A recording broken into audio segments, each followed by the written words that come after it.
Assalamualaikum warahmatullahi wabarakatuh.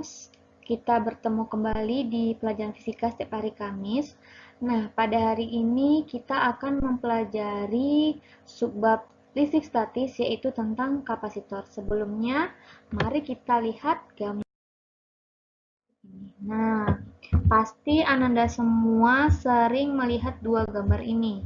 Ya, ini adalah lampu lalu lintas dan ini adalah kipas angin.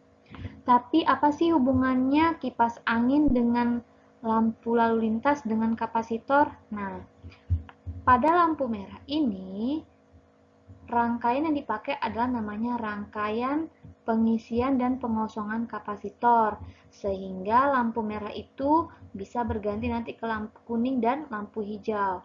Begitu juga dengan kipas angin. Nah, kenapa dia bisa berputar? Kenapa bisa dia satu berputar, dua berputar, tiga berputar, atau nol berhenti? Karena di dalamnya ada dinamo. Nah, dalam dinamo ini adanya kapasitor yang membuat dinamo ini memulai kerja untuk memutar kipas anginnya. Jadi, sebenarnya apa itu kapasitor? Nah, pada pembelajaran pagi ini kita akan membahas tentang kapasitor. Oke? Jadi, apa sih itu kapasitor? Kapasitor ini sering disebut dengan kondensator atau kapasitor. Ini adalah komponen pada peralatan elektronik yang digunakan untuk menyimpan energi dalam bentuk medan listrik. Jadi dia menyimpan energi dalam bentuk medan listrik ya, atau medan listrik ini kan ada muatan. Jadi dia juga disebut sebagai komponen untuk menyimpan muatan listrik ya. Nah, makanya tadi putar dan juga bisa berpindah dari merah ke kuning, kuning ke hijau karena adanya muatan listrik yang disimpan dalam kapasitor. Nah, jadi ini bentuk-bentuk kapasitor ya. Nah, kalau ini namanya kapasitor variabel. Nah, inilah yang digunakan kalau kita mau ganti-ganti frekuensi radio. Nah, ini namanya kapasitor keping ya. Ini terbuat dari keramik. Jadi jenis-jenis kapasitor ini banyak dan kegunaannya pun berbeda-beda setiap jenisnya. Oke. Jadi sekarang kita masuk ke fungsi kapasitor secara umum. Yang pertama itu menyimpan muatan seperti yang Ibu bilang tadi. Yang kedua sebagai penyimpan arus atau tegangan listrik. Yang ketiga sebagai konduktor yang melewatkan arus AC atau alternating current. Yang keempat mengontrol frekuensi osilator. Yang kelima sebagai penghubung ya. Yang keenam mengubah arus bolak-balik menjadi searah. Yang ketujuh, memilih gelombang pemancar pada radio. Yang tadi Bu bilang, kapasitor variabel itu gunanya untuk salah satunya adalah memilih gelombang pemancar radio. Makanya kita bisa ganti-ganti frekuensinya karena ada namanya kapasitor variabel. Oke, sekarang kita masuk ke kapasitas kapasitor. Apa itu?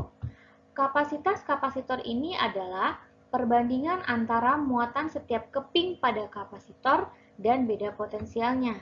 Atau secara matematisnya, C sama dengan Q per V. Nah, C ini adalah kapasitas kapasitornya, Q ini adalah muatan, dan V adalah beda potensial pada kapasitornya.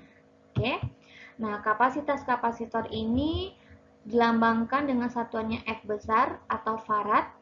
Q ini muatan pada kapasitor itu coulomb dan dilambangkan dengan C besar. Jadi harap hati-hati ya C dan C besar ini. Kalau dia kapasitas kapasitor C berarti satuannya farad. Kalau dia muatan berarti satuannya C-nya adalah coulomb. Nah, yang V adalah potensial listrik volt ya. Nah, sekarang ini adalah jenis-jenis kapasitas kapasitor. Itu ada dua. Yang pertama adalah kapasitas kapasitor keping sejajar. Nah, jadi ini bentuknya seperti lempengan ya. Nah, dia sejajar berhadapan. Nah, ini ada dua muatan. Ada muatan positif dan muatan negatif yang dihubungkan dengan listrik ya. Nah, jarak keduanya ini dilambangkan dengan D. Kenapa di tengah-tengahnya kosong? Nah, di tengah-tengah ini kita bisa selipkan bahan, ya bisa aluminium, atau tembaga. Kapasitas kapasitor keping sejajar itu C sama dengan Q per V sama. Nah, V di sini adalah QD per A dikali E0. Nah, jadi nilai V di sini bisa kita ganti dengan QD per A kali E0. Sehingga nilai C-nya adalah epsilon 0 A per D. Ya, ini dapatnya dari sini. Ya, kalau bingung, ini C sama dengan Q per, ini kan Q D per A epsilon 0. Ini coret, ini coret, ya kan? Jadi ini pindah ke atas, ya. Jadi C sama dengan A epsilon 0, ini tadi, per D. Makanya dapatnya segini. Oke, nilai V-nya kita substitusikan. Ya, lanjut keterangannya. Nah, ini dipakai kalau mediumnya adalah udara, ya, dan dia tidak ada diisi bahan dielektrik lainnya. Kalau yang ini dipakai kalau ada disisipkan bahan dielektrik, tembaga kah, aluminium kah, seperti itu. Kita tinggal menambah epsilon R-nya saja. Oke? Jadi ini keterangannya. C kapasitas kapasitor, A luas keping sejajarnya, D jaraknya, ini epsilon 0 permisivitas ruang udara, ya berarti dia ini mediumnya udara, besarnya 8,85 kali 10 pangkat min 12. Epsilon R ini konstanta di elektriknya, ya nanti diselipkan bahannya apa, berapa nilainya, nanti itu diketahui. Oke, kita lanjut ke kapasitas kapasitor. Itu kapasitas kapasitor bola. Sama persamaannya, ya. Nah, tapi V-nya kan udah kita ganti. Karena ini dicoret, ya. Nah, nanti kenapa jadinya C sama dengan A kali E0? Nah, D di sini nanti kita ganti dengan R, ya. Jadi nilai C-nya adalah A kali E0A ini apa? A ini adalah luas bola, ya. Nah, ini kalau dia mediumnya adalah udara. Kalau mediumnya itu bukan udara, kita tambah lagi dengan epsilon R. Nah, nilai A ini kita ganti dengan 4V kali R. R ini adalah jari-jari bola. Oke? Jadi sama seperti keping sejajar tadi, hanya bedanya A ini luas bola, R ini adalah jari-jari bola. Oke, kita masuk rangkaian kapasitor. Yang pertama rangkaian seri. Ini lambang untuk gambar kapasitor, ya. Kalau misalnya resistor kan seperti ini, ya. Kalau resistor seperti ini. Rangkaian seri mau di resistor, mau di kapasitor sama, tapi bedanya nanti di kapasitor penggantinya. Jadi rangkaian seri pada kapasitor ini ada 3 syaratnya. Yang pertama, nilai muatannya setiap kapasitor ini sama. Q1 sama dengan Q2 sama dengan Q3. Kalau di seri, I1 sama dengan I2 sama dengan I3 kalau di resistor, ya arusnya yang sama. Kalau di kapasitor muatannya yang sama, ya. Nah, yang kedua sama, nilai beda potensialnya itu setiap kapasitor itu berbeda. Berarti nilai total dari V ini adalah jumlah dari V1, V2, dan V3. Oke, jadi beda potensialnya beda, sama kayak rangkaian seri pada resistor. Nah, bedanya di sini. Kalau di seri kita mencari rangkaian penggantinya cukup dijumlahkan saja. Tapi kalau di kapasitor ini adalah perbandingan terbalik. Ya, jadi 1 per CS. Jadi ini kalau di resistor untuk yang paralel, kalau di kapasitor ini untuk yang seri. Oke, jadi kalau di kapasitor yang serinya kita seperkan, kita jumlahkan semuanya berapa banyak kapasitornya. Oke. Lanjut, rangkaian kapasitor yang paralel sama bentuknya sama resistor, cuman bedanya nanti di rangkaian penggantinya. Nah, jadi di sini muatannya beda ya, berarti muatan 1 muatan kapasitor 2, muatan kapasitor 3 itu adalah berbeda setiap muatannya, setiap kapasitornya. Ya, jadi syarat yang pertama, nilai Q-nya, muatan totalnya itu adalah jumlah dari seluruh muatan pada kapasitor. Jadi, muatannya berbeda tiap kapasitor. Tapi, tegangannya atau beda potensialnya setiap kapasitor ini sama. Ya, jadi ini secara umum sama kayak rangkaian paralel pada resistor, ya. Bedanya, nah di sini kapasitor penggantinya kita jumlahkan, ya. Kapasitas kapasitornya kita jumlahkan kalau di paralel. Kalau di seri kita seperkan. Jadi yang beda resistor dengan kapasitor itu adalah di penggantinya. Oke, agar paham kita masuk ke contoh soal. Oke, kita masuk ke contoh soal. Soal yang pertama. Kapasitor keping sejajar memiliki kapasitansi sebesar C saat ruang antar keping berisi udara. Jadi, ruang antar keping ini mediumnya adalah udara atau bahannya adalah udara. Jika jarak antar keping diubah menjadi setengah kali semula dan antar keping disisipi bahan penyekat dengan permitivitasnya 2,5. Kapasitas kapasitor tersebut menjadi, nah jadi ini ada keping sejajar ya.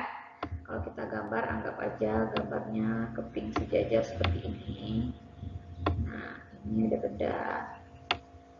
Nah ini kan kepingnya sejajar nih. Nah di sini tadi tuh besar kapasitornya, kapasitasnya C. Terus ada ruang kan antar keping. Nah ruangnya ini isinya udara. Ini yang pertama. Yang kedua, ini keping sejajarnya. Nah, tadi kan jaraknya kita anggap ini D1. Ya. Nah, jaraknya ini diganti setengah dari yang pertama. Ya, terus antara dua keping ini disisipkanlah bahan. Ini bahan ya, kita nggak tahu bahannya apa. Dengan permitivitasnya 2,5. Jadi kapasitas kapasitornya menjadi berapa? Jadi kok bisa digambarkan seperti ini, ya. Nah, oke. Jadi kita bikin dulu diketahuinya. Diketahui CO ini adalah kapasitas pertama atau kapasitas pas ada udara, itu C. E ini adalah permitivitasnya tadi yang disisipi bahan penyekat 2,5. Ini jarak keduanya adalah setengah dari jarak yang pertama. Yang dicanya adalah kapasitas kapasitornya yang disisipi bahan itu berapa atau C2-nya menjadi berapa, ya. Kita pakai perbandingan. Nah, Bu, kenapa atas bawahnya beda? Nah, kalau secara umum kapasitas kapasitor untuk yang di keping sejajar, kalau dia ruangnya udara ya atau vakum, itu kita pakai ini aja. E0 ini adalah permitivitas ruang hampa atau udara, ya. Nah, karena yang kedua itu disisipkan bahan, kita tambahlah ini E. E ini adalah permitivitas bahan penyekatnya tadi, ya. A ini adalah luas, D ini adalah jaraknya. Kalau pembagian, kalau kita balik menjadi perkaliannya, jadi yang pembilang jadi penyebut, yang penyebut jadi pembilang. Yang sama adalah E0-nya, sama-sama kita coret, sama-sama di udara. Luasnya juga sama, sehingga yang tersisa adalah jarak dan permitivitas bahannya saja. Jadi CU per CB sama dengan D2 per ED1. Kita masukkan nilai jarak keduanya adalah setengah dari jarak pertama. Sama jarak pertama ya, kita ganti. Ini tadi 2,5, kita kalikan silang. Sehingga kapasitansinya menjadi 2,5 C. C dari mana, Bu? Nah, nilai CU tadi nih, ya yang di udara itu kita ganti dengan C. Ya, jadi 2,5 kali C, setengah ini adalah 0,5, berarti dibagi 0,5. Sehingga kapasitas kapasitornya di bahan penyekat tadi menjadi 1,25 C. Ya, jadi yang disisipi bahannya di tengah tadi, ini kan keping sejajar nih. Nah, ini keping sejajar, jadi jaraknya ini yang setengah D. Nah, di tengah-tengah kalian disisipkan bahan. Nah, besar kapasitansinya adalah 1,25. Oke. Soal kedua, 3 kapasitor terangkai seri paralel seperti pada gambar, berarti ini kapasitor gabungan. C1-nya 2 mikro, C2-nya 4 mikrofarad, C3-nya juga 4. Yang ditanya tentukan kapasitas pengganti atau C penggantinya berapa. Ya, ini C1, C2, dan C3. Seperti biasa kita bikin dulu diketahuinya. Oke, C1-nya 2 mikrofarad, C2-nya 4 mikrofarad, C3-nya 4 mikrofarad. Kita ubah nanti di akhir aja ya. Yang ditanya adalah berapa kapasitas penggantinya. Nah, kalau kita lihat gambar, C2 dan C3 ini hubungannya apa? Iya, hubungannya paralel. Nah, kalau paralel di kapasitor itu rumusnya adalah seri pada hambatan. Jadi dia berbanding terbalik atau ditukar. Jadi kalau di hambatan itu yang seri yang jumlahin, kalau di kapasitor yang dijumlahin itu kalau dia bentuknya yang paralel. Sehingga kapasitas pengganti untuk yang 23 adalah C2 ditambah C3. C2 adalah 4, C3 juga 4, sehingga nilainya 8 mikrofarad. Mudah kan? Nah, jadi gambar yang tadi ya, ini kita bikin gambarnya. Ini yang C1. Nah, ini adalah yang C23 tadi. Ini C1. Ya, jadi kalau kita lihat gambarnya menjadi seri. Oke, kalau seri itu diseperkan ya. Jadi 1 per CP, CP ini adalah kapasitas pengganti sama dengan 1 per C1 ditambah 1 per C23. Kita masukkan nilainya 8 sama 2. Kita samakan penyebutnya adalah 8. 8 bagi 2, 4. 8 bagi 8, 1 kali 1, 1. Ya, 4 tambah 1, 5. Kita kali silang. Jadi CP-nya adalah 8 per 5 mikrofarad. Atau mikronya ini kita rubah ya.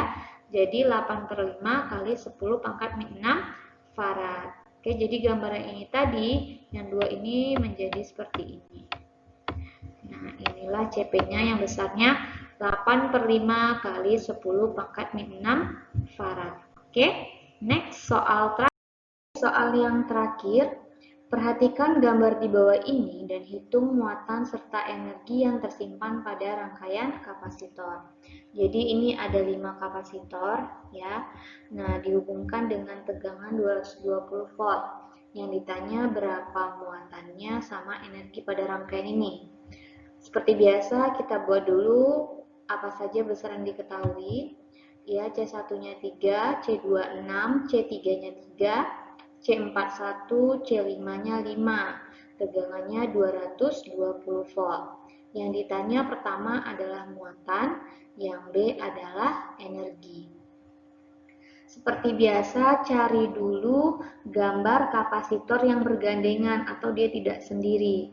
Nah, kalau kita lihat kan C2, C3, C4, C5 ini kan nggak sendiri. Kita selesaikan satu persatu. Kita selesaikan dulu yang pasangan C2 dan C3 ya. Nah, ini rangkaiannya paralel. Jadi kalau dia tersambungnya paralel, kita jumlahkan. Jadi berbeda dengan resistor ya. Kalau resistor atau hambatan paralelnya kita seperkan, sementara kalau di kapasitor, kalau dia paralel kita jumlahkan. Sehingga C23 sama dengan C2 ditambah C3. Kita masukkan nilainya masing-masing. Kapasitor 26, kapasitor 33, hasilnya 9 mikrofarad. Jadi gambar yang ini tadi sudah menjadi seperti ini ya. Ini untuk C1, yang ini untuk C23 sudah bersatu dia. Tadi kan dia ada jarak. Nah, sekarang kita cari juga nih pasangan kedua, C4 dan C5. Sama hubungannya ternyata adalah paralel. Jadi kita jumlahkan. Sehingga C45 sama dengan kapasitor 4 ditambah kapasitor 5. Kapasitor 4 1, kapasitor 5 5, sehingga jumlahnya 6 mikrofarad. Nah, jadi gambarnya seperti ini. Jadi ini C1, ini yang C23, ini yang C45 dan ada tegangannya ya. Sekarang apa yang akan kita kerjakan? Nah, kalau sudah seperti ini, kita sederhanakan lagi menjadi satu kapasitor pengganti ya. Jadi kalau kita lihat C1, C2, 3 dan C45, ini hubungannya adalah seri. Kalau seri kita seperkan cara mencarinya. Oke? Jadi 1 per CS, CS itu adalah kapasitor seri, 1 per C1 ditambah C23 ditambah 1 per C45, kita masukkan nilainya 3, 9, dan 6. Kita samakan penyebutnya, yaitu 18. 18 bagi 3, 6, 6 kali 1, 6, udah bisa ya. Jadi 6 tambah 2 tambah 3. 6 tambah 2 tambah 3, 11 per 18. Karena ditanya adalah CS, berarti kita kali silang. Sehingga hasilnya kapasitas kapasitor yang serinya adalah 18 mikrofarad per 11. Atau yang mikro ini, ya mikro ini bisa dirubah menjadi 10 pangkat min 6.